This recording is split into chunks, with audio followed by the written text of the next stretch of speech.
Judging by the sales of new cars, South Australians are certainly embracing electric vehicles, or EVs.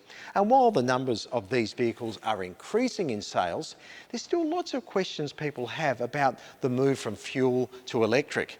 Good thing I know the people who can answer these questions and loads more.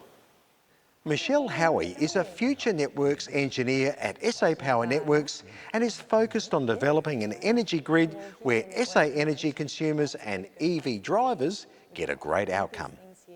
Our job is to help enable customers to connect as much solar, batteries, electric vehicles and the like as efficiently as possible. We actually have the most solar PV installed per capita in the world.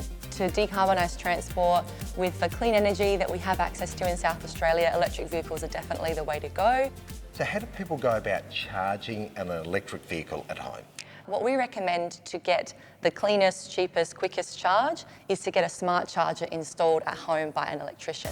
A smart charger is a charger that's connected to the internet, and so you're able to see things like when's the cheapest time to charge, when there's the most renewables on the grid, and schedule that from your phone or from your computer.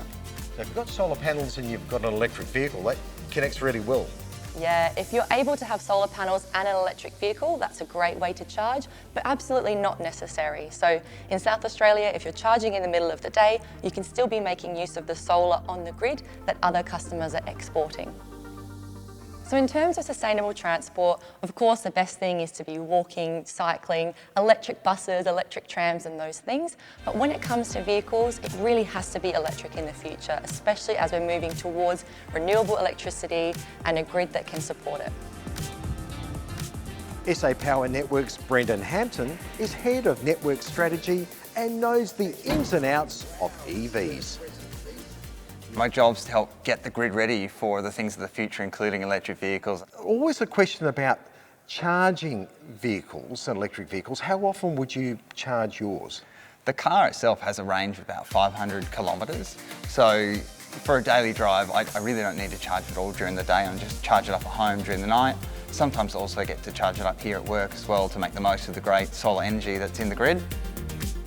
When you go on long distance trips, obviously you might need to stop on the highway along the way, and there's some really fast chargers that are on all the major routes between major cities, and that can recharge the car in about 15 minutes. What's it like driving past a petrol station now? Oh, I do not miss going to the petrol station every week at all. I just love the convenience of just going straight home, plugging it in, knowing in the morning the thing's fully charged. You notice as you're driving, you can feel the car is responding to your foot on the pedal. This is called one pedal driving. As you take your foot off the pedal, the car will automatically brake and put the energy back into the battery. Every weekend we love taking the car out for a drive. How many charging stations are there around Adelaide and South Australia? Yeah, so there's over 200 public charging stations already, but the RA are in the process of rolling out another 140 as part of the state government's public charging network. It's very important that these public chargers are there for people who need it, for people who don't have access to off-street parking at home. To learn more about the big picture benefits electric vehicles will bring to this state, you only have to ask Mark Vincent, SA Power Networks Executive General Manager, Network Strategy. Currently, transportation accounts for about a quarter of the carbon emissions of the state. So if we can move all of our current internal combustion vehicles to electric, by the time we get beyond 2030, we could have reduced carbon emissions of the state by 25%. We expect that as customers increasingly purchase EVs and electrify their homes more broadly, we'll have as much as twice the energy going through our distribution network. If you've got the same network and you're carrying twice as much energy through it, in really simple terms, that means that the cost per transporting unit of energy halves. If you can halve that cost, then it's actually reducing the electricity bills of all customers, whether they've got EVs or not. Our goal as an organisation is to connect customers to a reliable, affordable and clean energy system, and that's at the heart of our sustainability strategy too.